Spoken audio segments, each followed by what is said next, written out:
Hello everyone, Bashar here. So the season is ending. We are not, time-wise, but kind of people are leaving, and I thought it would be a good time to give you a new build, a new leveling guide uh, for the next season, and also if you wanna level any alts this season. So this works on all classes, right? A fellow in the name of PoE2 came up with this.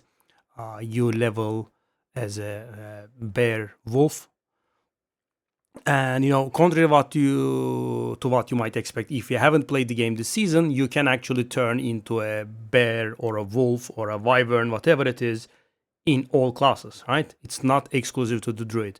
The weapons that they wear, called talismans, allow you to turn into the allow you to shapeshift, right? And the talismans that dropped from the Azmeri spirits that we chased have been renamed to idols. Just reminding.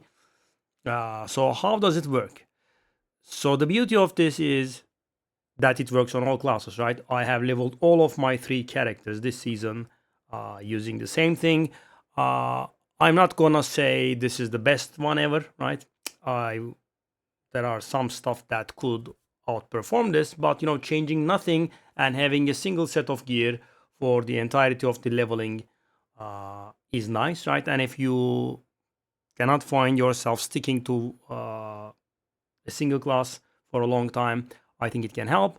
So how does this go? So this is the starter gear, right? And most of the stuff in here don't have a level requirement. Obviously disregard this ring, right? I'm a ritualist. I have a 3rd ring slot, but take a look at this. No level requirement. This is a very, very good Amor Mandragora with extremely high damage. So this alone will set Act 1 for good, right? You go for North Paw, you go for Luminous Space. Be very careful when putting in the runes, because the runes might have a requirement. And of course, if you have a level requirement from multiple sources, always the highest will count. We go for Maginors for a lot of life, right, and strength. We start off with Black Braid. You could interchange this with the movement speed one. What's the name of that called? Fox Shade. Let me see. Fox something. Yes, Foxshade. You could do this. That's another 10% movement speed. We go for 2 black hearts, right? The best ones you get. At level 8, we'll go into a sure-footed sigil, and we will keep rolling. So, I have explained this before, but, for this video, it's new. So, guys, when you roll, the roll's first part is actually faster than you move, and the second part is quite somewhat slower. So that means you are actually losing time, right? So you should be doing rolling. That's why we don't roll on the maps, right? Why? Because it's actually slower than running. But the thing is, the whole animation of roll takes a set amount of time, right? And sure-footed sigil adds 1 meter to that distance, which means that you actually move faster than running, right? Roll, roll, roll, roll. So this is faster than running, right? You can time it yourself. This is faster, right? I was a little bit skeptical. I did try it. I think it's about 15-20% faster. So that's why you see those people rolling. So it's an extremely good amulet, right?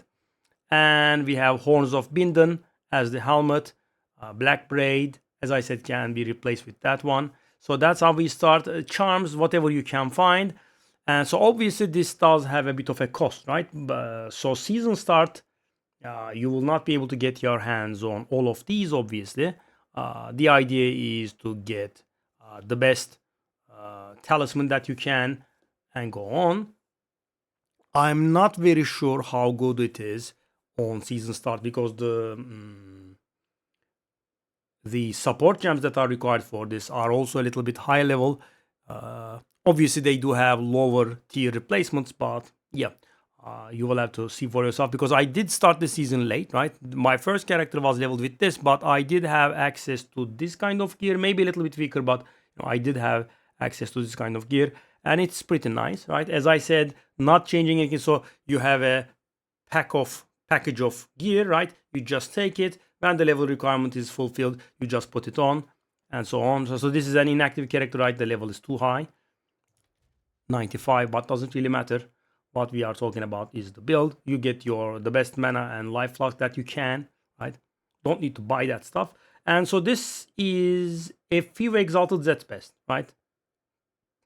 So what do? We breeze through Act 1, right? We go for Fury of the Mountain. We go for Fury Slam. That's a low level skill, right? That will be our damage. So the thing is that slams the ground, deals decent damage, and if we have rage, spends that rage, spends 10 rage to deal more damage, right? But at the beginning, we will not have too many rage generation mechanics. And the reason that this is so good for leveling is in the wolf form, you actually move faster. Take a look at how fast this goes, right? Roll, roll, roll. So the leveling goes pretty fast. After a while, like level 5 or 6 or something, we will gain access to level 3 skills, which means we can go for Shockwave Totem. Pounce is the mobility skill that we have and allows us to turn into a wolf. Herald of Ash will get a little while in the campaign when we get our first spirit.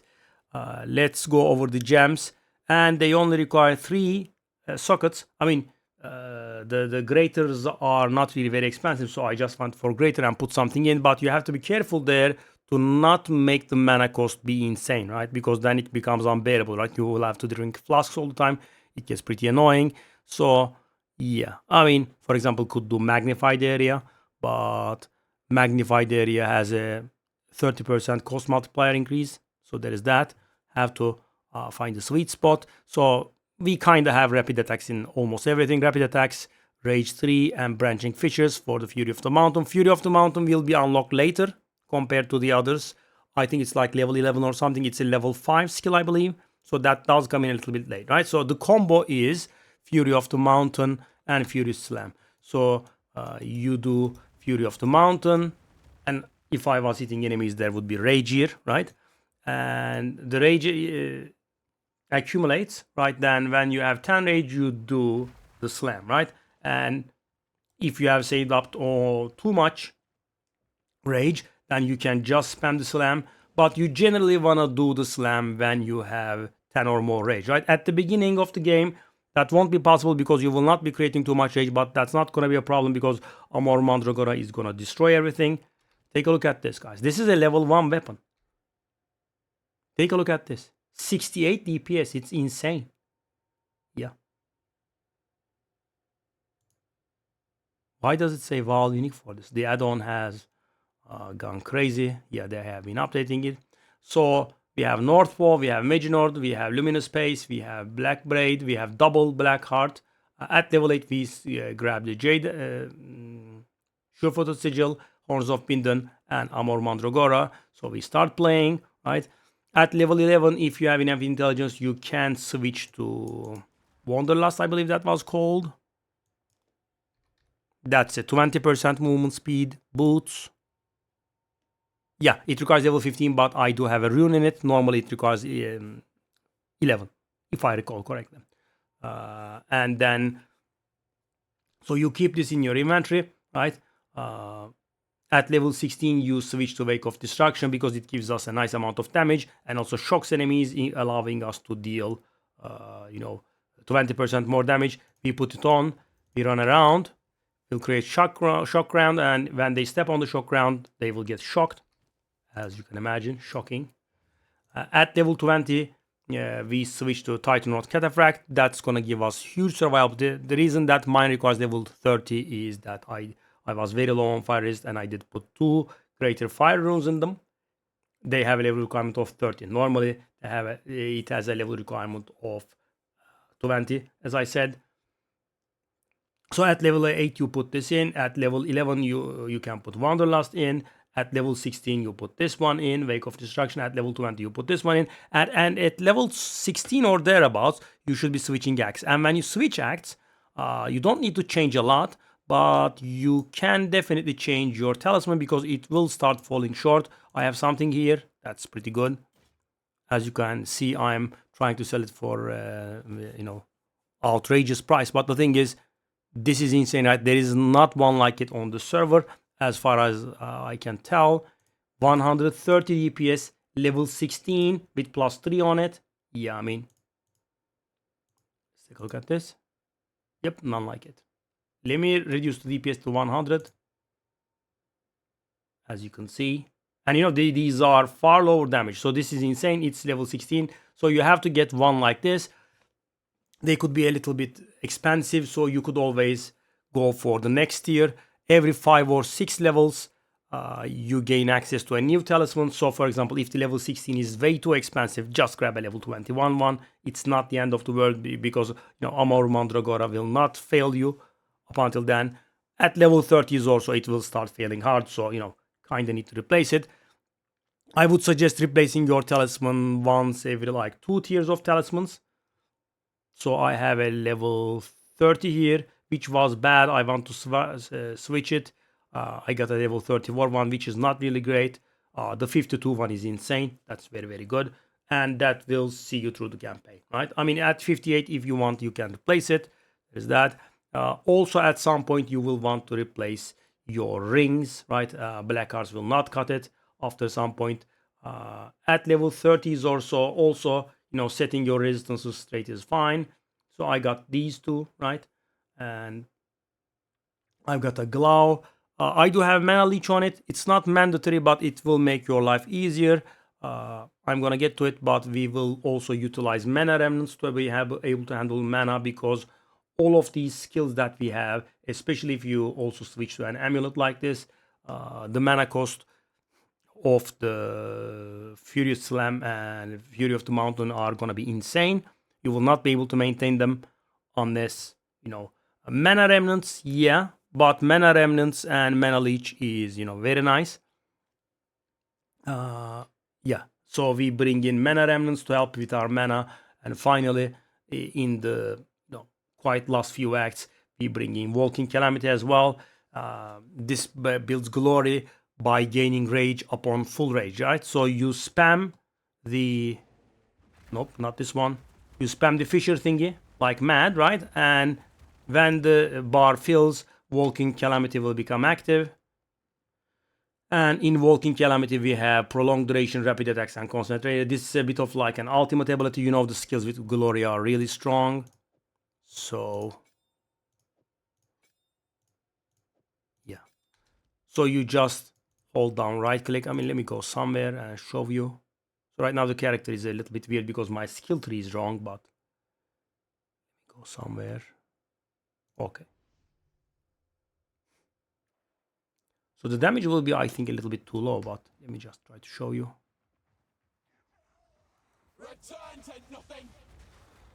As you can see, we are gaining rage and the glory is filling there.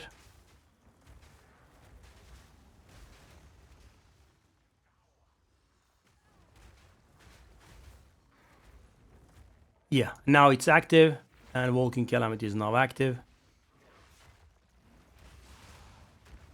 I mean, that's, you want to do this on bosses mostly.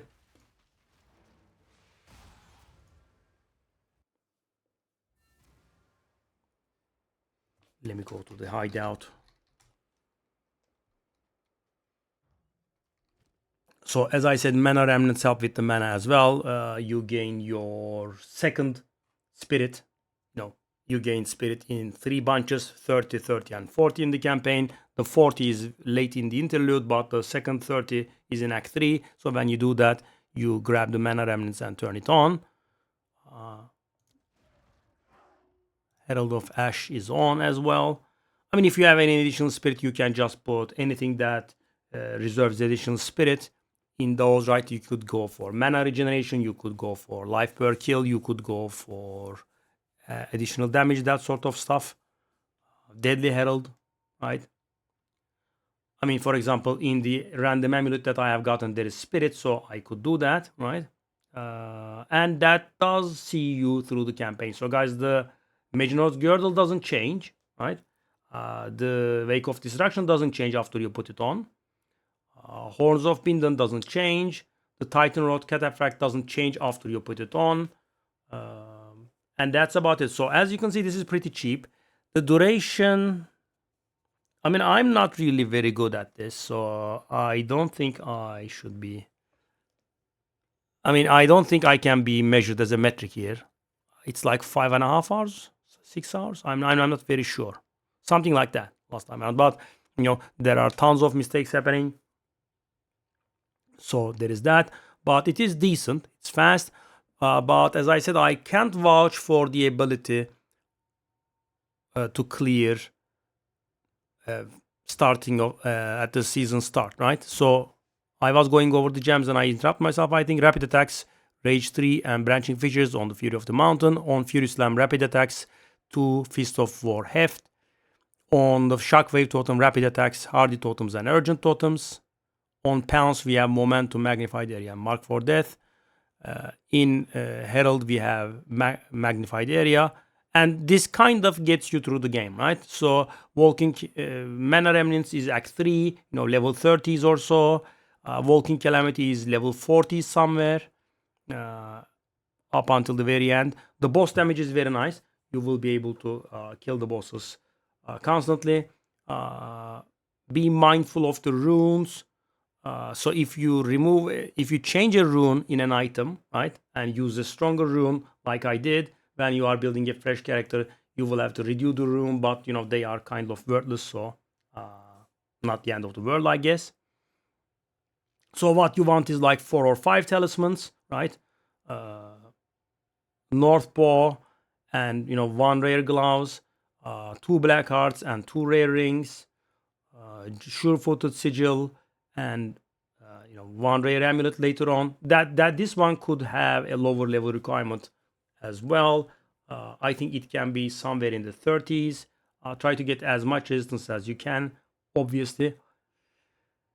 And so yeah, guys, it's a nice thing, but I'm not very sure if I will be starting season 5 with this one. I am thinking about it, but of course, as you know, the first character is very important, and if I come up with a better build, I will definitely share it with you guys, because guys, the first few days are very important, right? So you finish the campaign quickly and you start getting the good stuff, and everything is very valuable. So for example, guys, the first few days, 5th level support gems are like 1/6 of a divine or something, right?